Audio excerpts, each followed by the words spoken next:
ทุกคนสบายดีเด้อวันนี้เขามานั่ง กินข้าวอ้อมวงเราวันนี้ ลงมา หลังจากที่เราได้กินข้าวตั้งแต่โดนเนาะเอาล่ะมานั่งกินข้าวตั้งแต่ในห้องเดือนปลายเนาะ เขาติดผู้สาวปักเซ่มากินเขานะ อันไฟยังมีโทษใช่ไหม พี่สาวเลยสาวเราละเลย มันรีเซ็ตเลยมันเอามาถ่ายเบียร์เนาะ ทุกคนกินข้าว สูตรที่ได้รับไปจะของเราเลย คือในปีมันชุดอยู่ โอ้อันนั้นหนึ่ง มันก็บุญรับไปจ้ะ กินไอพีเป็นปรมาจารย์แล้วนายเสียพีนะท้ายแบบลงไปท้ายปุ๊บเป็นหรอมีเงินมาจากเข้าปลาแล้วเสียพีไปดักเลย มีเขาปลาอะไรอย่างเงี้ย เข้าไปปลาแล้วกินไอพี เขาปลา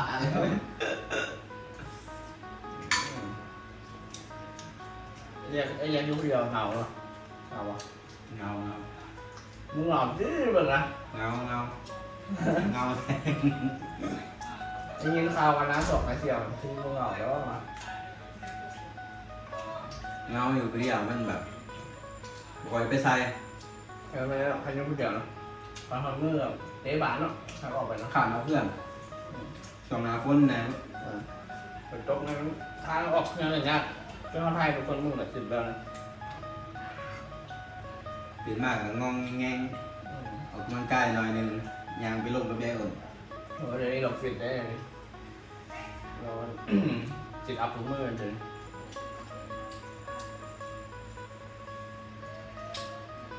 เข้าแล้วทำไมต้นยีเจ้ากับปีไหนทำ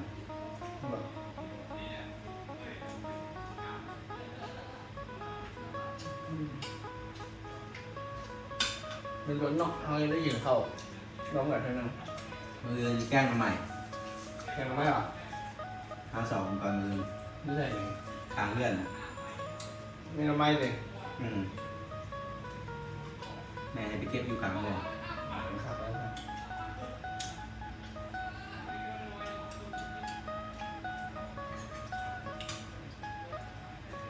แกล้งมาได้ต้นเสาพอดีแล้วใหม่ตรงช่วยคมบอกมันเข้าทิ้งไว้เข้าทำหนึ่งเขามาเกิดคม ไปหาแล้วนะครับผมตอนนี้พาไอ้เราอยู่บ้านเราเนาะพากินอยู่บ้านเดือนแปดไอ้จัดเดือนแปดบนห้องเงาบ้านเขาไปถึงบ้านเขา ดีแล้วนี่ฮะผู้สาวรักสาว ไม่ดีนะเดือนแปดไปถึงเก้าบนห้องเงาแล้วก็มีวงตีครบตีพาไปเบิ้งเนาะ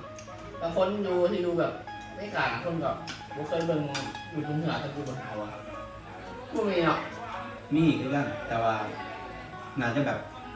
เป็นน้องหนามนะ เป็นหล่อที่แบบหนองตาบเนาะ เป็น ทะเลตาบ ทะเลสาบเล็กกว่าทะเลสาบทุกคนคำว่าทะเลสาบก็ แต่นั้นมันเป็นน้ำนั้นเลยคือแบบน้ำมันไหลแห้งเลยนะน้ำเงินเลย ขนามเส้นใหญ่ริเวอร์กับจิวพี่แต่คันเขาบอกพี่รีบทำได้คอมเมนต์นะครับ พี่กายนี่น่ะพี่กายนี่กับโบมีนะแต่ว่าแบบมันก็โบมีแบบ คืออยู่ในเมืองแถวบ้านนี่วะถ้าเข้ากับแข่งอยู่น้องเลยอยู่น้องตัวเป็นอยู่แต่ว่าเพื่อนในน้อยประมาณ3-4 คน4 คนล่ำมาใหญ่แล้วจะแข่งนั่นได้กูแบบปล่อยมันเป็นประเภทนี้ซื้อนะเป็นกิจกรรมซื้อ มวนนะฮะได้ปีตอนก้อนที่แบบก้อนที่มีโควิดระบาดนะเมื่อวานที่มวนหลังอยู่โรงพยาบาลเราหลังจากเป็นโควิดแล้วมันก็เริ่มแบบคนก็เริ่มไปเลยแบบมีแนวโดนๆให้ก็เริ่มคนก็ไม่ค่อยไป แต่ว่าตอนนี้หน่อยนึง เขาไปซื้อปืนนะปืนจีนนะซึ่งมันยิงเป็นงานน้องไม้เหรอที่จะบอก มันมาใหม่มาเลยมึงรวมทำไมลงบ้างอันนี้แสบที่ จ้างกับเจ้าเลย จะปีเขาด้วยกินแจวเนี่ยเรื่องกับแจวก็ได้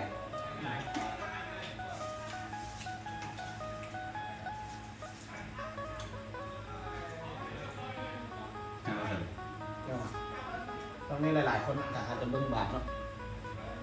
แต่เขาแบบเบิ่งบาทไม่เป็นนะครับเบิ่งทั้งหมดได้เดี๋ยวหัวทิ้งได้เดี๋ยวทิ้งเลยเนาะ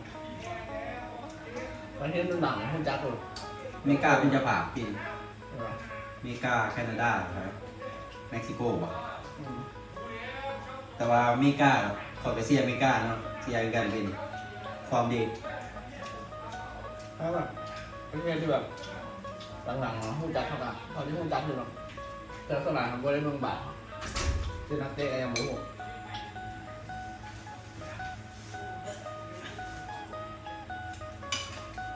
ทุกคนตอนนี้หลังจากที่เขากินข้าวแล้วล่ะเขาก็มานั่งเบิ่ง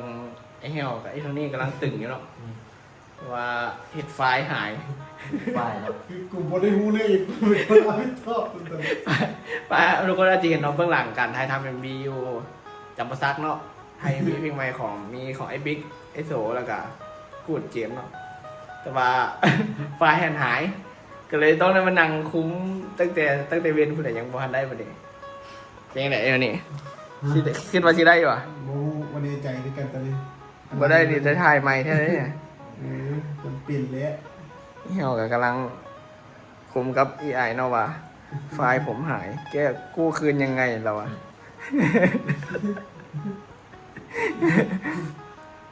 โอ้งานนี่กับงานนักขึ้นกันเลยเนาะการถ่ายใหม่กับที่ได้ยืดเวลาการปล่อยไปอีกเติบหนึ่งคนแหละทุกคนก็ท่าฟังพร้อมกันได้เพราะว่าเขาก็พยายามที่สุดละ ใครทำมาอย่างมุ่งไปเลยไหม เอาเขาเป็นกำลังใจให้เด้เขาก็นั่งเป็นกำลังใจเดี๋ยวพันเข้าไปนอนเด้นั่งเป็นกำลังใจให้ถ้าได้ก็ถือว่าไอ้โทนี่เราเป็นฮีโร่เนาะ แต่ก็ยังโมโหว่าจะได้บอแล้วว่าละกู้ซีหาแอปแล้ววะหาเบิ่งเนาะคือซีโดนยังยิงโดนอยู่นี่เต็มพอนอนไงที่เท่านี้ มาคือไม่นอนง่าย เห็นมีกับที่นางแกล้งมาเลยเหรอคันไรกับบุญยอมนั่นเหรอฝึกสกิลเลยได้เหรอเขากับที่นั่งให้กำลังใจกันอยู่นี่แหละเขาฝึกคืนเขาพอนอนง่ายแล้วเขาไปเดี๋ยวเห็นเบี้ยกันเนาะเอาที่มานั่งเบิ่งหนังต่อแล้วทุกคน เอามีน้ำป่ะเอาตัวนี้ โอ้บ่ได้เลยว่ะเป็นยังไงวะ ใช่ละ เป็นยังไงคือแบบ คือปัญหาหลักๆเนี่ย ตอนแรกนะถ้าสมมติว่าบักแฮวบอกก็คือตอนฟอร์แมตแรกๆนะตอนที่ยังบริถ่ายบักแฮวบอกว่าวิดีโอหันถ้าลงฟอร์แมตแล้วบอลต้องเฝ้าไทยหรือว่าบอลต้องไทยอย่างเถื่อนนั่นก็ยังสามารถกู้ได้ข้อมูลแต่อันนี้เขาหมายก็คือเขาไปเขียนทับมันใหม่แล้วไฟล์เก่าๆมันก็คือมันล้างเลย เราบ่ได้เลยเนาะ บ่ได้เลยที่เจอกับเพราะว่าเขาที่กู้จะเป็นกระยาข้อมูลมันก็จะเป็นไฟล์ตัววิดีโอตัวนั้นตัวที่เขาถ่ายมาถ้าสมมติกรณีว่าลบแล้วครับพวกเอาเมมตัวนั้นมาถ่ายก็คือต่อให้เป็นปี10 ปีก็ยังสามารถกู้ได้ ถ้าเอามาถ่ายแล้วมันกระทับกัน แม่แต่ถ้าคือแบบเขาเขียนใหม่นะแล้วเจ้าตัวระบบผมเรียนมันก็คือ ถ้าสมมติเขาเขียนใหม่มันจะเอาไฟล์ที่เขาอัดใหม่เท่านั้นไฟล์เก่าคือมันล่างขึ้นเลย แต่บ่ได้เนาะสนองทุกคนเดี๋ยวว่าแบบ